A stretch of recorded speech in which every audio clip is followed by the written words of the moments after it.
श्री चरक संहिता शारीर स्थान 7वां शरीर संख्या शारीर अध्याय।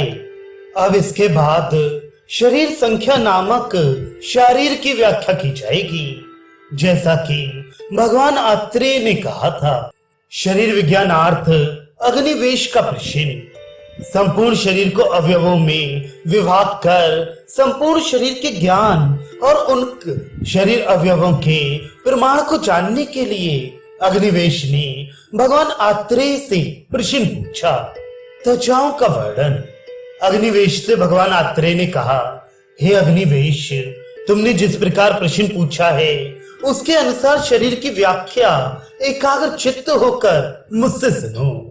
शरीर में 6 त्वचाएं होती हैं, जैसे बाहरी त्वचा जल को धारण करने वाली, रक्त को धारण करने वाली सिद्म और किलास नामक कुष्ठ की उत्पत्ति का स्थान, दाद और सभी कुष्ठों की उत्पत्ति का स्थान, अलजी और विद्रधि की उत्पत्ति का स्थान, और जिसके कट जाने पर मनुष्य अंधे की तरह अपने को अंधकार में प्रविष्ट हुआ अनुभव करता है, और जिस त्वचा के आश्रयभूत काली लाल स्थूल मूल वाली अत्यंत दुष्चिकित्सित फुंसियां गांठ गांठ पर उत्पन्न होती हैं। इस प्रकार ये 6 त्वचाएं होती हैं।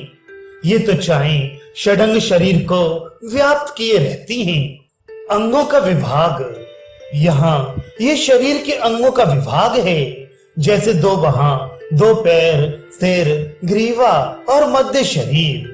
इस प्रकार ये 6 अंग हैं। अस्थियों की संख्या। दांत।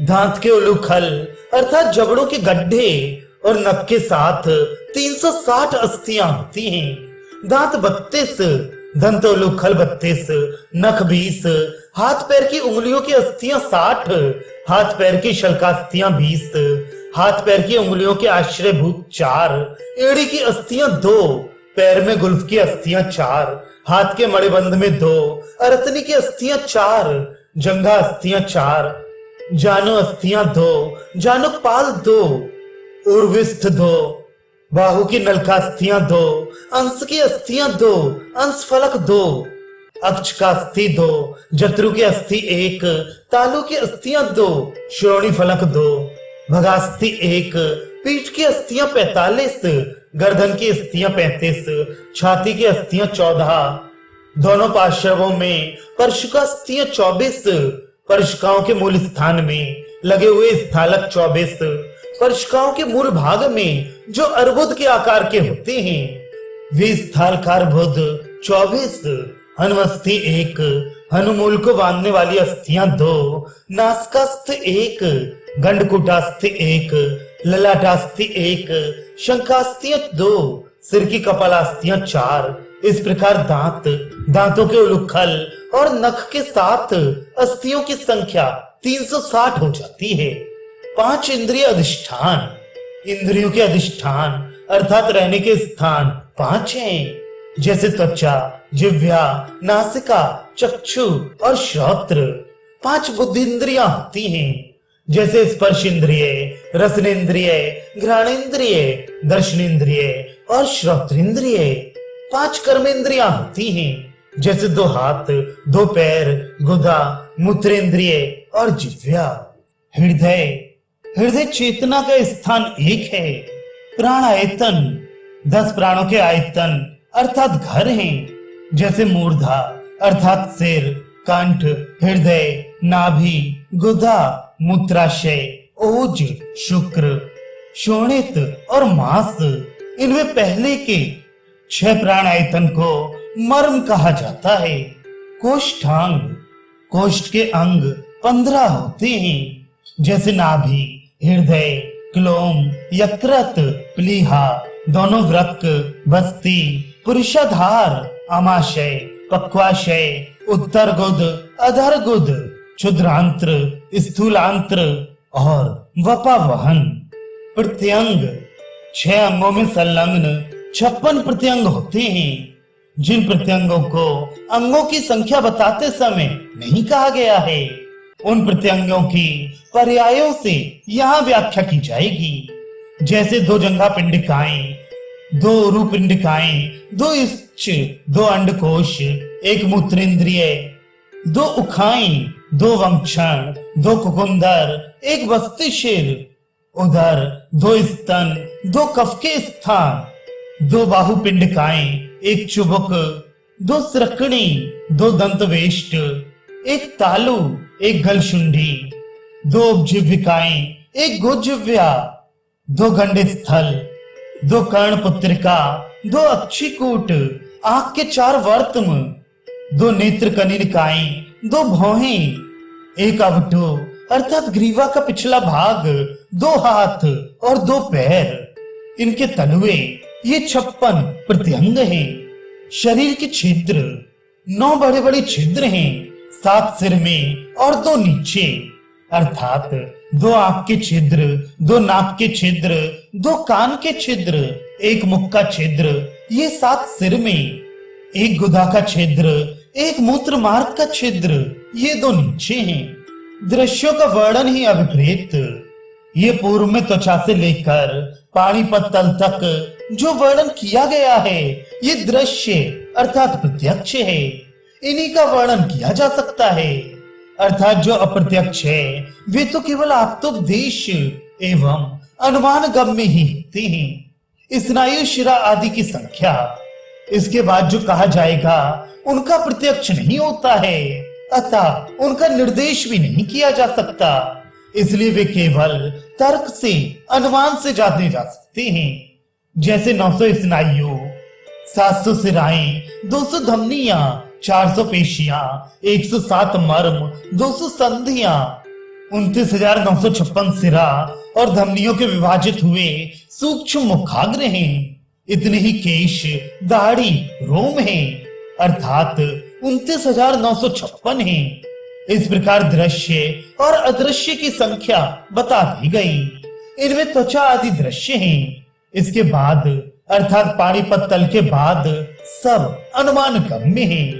ये दृश्य तर्क के दोनों शरीर के स्वस्थ रहने पर अपनी अपनी संख्या के अनुसार रहते हैं, पर यदि शरीर विकृत होता है तब इनमें भी विकृति आ जाती है। रसादि धातुओं के मान, जी शरीर तत्वों का ज्ञान अंजलि प्रमाण के रूप में होता है, उनका उपदेश किया जा रहा है। यहाँ अंजलि प्रमाण के रूप में जो कहा गया है वह अधिक प्रमाण के रूप में कहा गया है। इनके वृद्धि ह्रास होते रहते हैं, जिनका ज्ञान अनुमान से किया जाता है। जैसे शरीर में अपनी अंजलि से 10 अंजलि जल का प्रमाण है, जो जल का अति योग अर्थात शरीर में 10 अंजलि से अधिक रूप में स्थित है, वे नीचे आकर पुरीश से संबंध स्थापित कर बाहर निकलता है तथा मूत्र एवं रक्त तथा अन्य शारीरिक धातुओं से संबंध स्थापित करता है। जो जल संपूर्ण शरीर में चलते हुए बाहरी त्वचा उदक धरा को धारण एवं पोषण करता है। जो जल त्वचा में व्रण होने पर लसीका नाम से कहा जाता है। जो जल गर्मी से संबंधित होने पर लोम कूपों से निकलते हुए स्वेद नाम को प्राप्त करता है, वह जल शरीर में 10 अंजलि प्रमाण है। आहार के परिणाम स्वरूप पहला जो धातु जिसे रस कहा जाता है वह शरीर में 9 अंजलि है। 8 अंजलि रखते हैं, 7 अंजलि पुरीश है, 6 अंजलि कफ है, 5 अंजलि पित्त है, 4 अंजलि मूत्र है, 3 अंजलि वसा है, 2 अंजलि मेदा है, 1 अंजलि मज्जा है, आधा अंजलि मस्तिष्क है, आधा अंजलि शुक्र है, आधा अंजलि कफ के समान गुण वाला ओज भी है। इस प्रकार ये शरीर तत्व यहाँ बता दिए गए हैं। पार्थिव शरीर भाव, शरीर में जो विशेषकर स्थूल, स्थिर, मूर्तिमान, गुरु, खर तथा कठिन अवयव हैं, जैसे नख, अस्थियां, दांत, मांसपेशियां, त्वचा, पुरीश, केश, दाढ़ी और लोम एवं कंडरा आदि अंग हैं, वे सभी और गंध एवं नासिका पार्थिव है। जलीय शरीर भाव, जो द्रव्य द्रव, सर, मंद, स्निग्ध, मृदु और पिच्छिल हैं, जैसे रस, रक्त, वसा, कफ, पित्त, मूत्र और स्वेद आदि, वे सभी और रस एवं जिह्वा जलीय हैं। तेजस शारीर भाव जो शरीर में पित्त है, जो ऊष्मा है जो शरीर में चमक है, ये सभी और रूप एवं नेत्र आग्नेय हैं।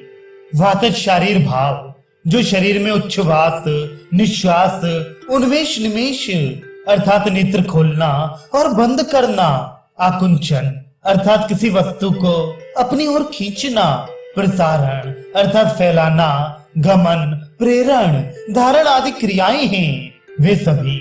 और स्पर्श एवं स्पर्शन इंद्रिय त्वचा वायवीय है। आकाशीय शरीर भाव जो शरीर में छिद्र कहा जाता है वह, और बड़े और छोटे सभी स्रोत, शब्द और कान ये सभी आकाशीय हैं।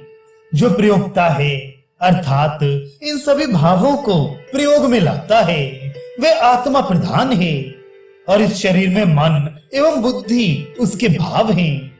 इस प्रकार यथा स्थूल अवयवों के भेद से शरीर अवयव की संख्या का भेद बता दिया गया है। अवयवों की असंख्यता ऊपर बताए हुए शरीर के अवयव परमाणु भेद से असंख्य अनगिनत होते हैं, क्योंकि परमाणुओं की संख्या अधिकाधिक है, अति सूक्ष्म बुद्धि से जानने योग्य है, अथवा इतने अधिक छोटे होते हैं कि उनका प्रत्यक्ष नहीं होता।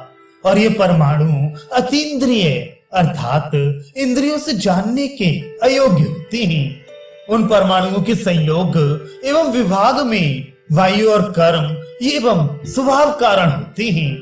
अंगावयव ज्ञान का प्रयोजन अनेक अवयवों से युक्त ये शरीर बताया गया है, अर्थात अवयव समूह को शरीर माना जाता है। इन अवयव समूहों को एकत्वेन देखना आसक्ति है। इन अवयवों को अलग अलग देखना मोक्ष है।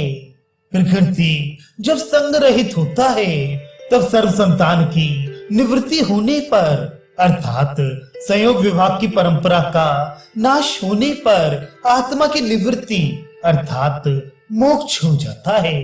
जो वैद्य सभी अवयवों के साथ शरीर संख्या अर्थात अवयव समूह शरीर को जानता है, वह अज्ञान के कारण शरीर को तत्वतः न जानने के कारण उत्पन्न मोह अज्ञान से युक्त नहीं होता।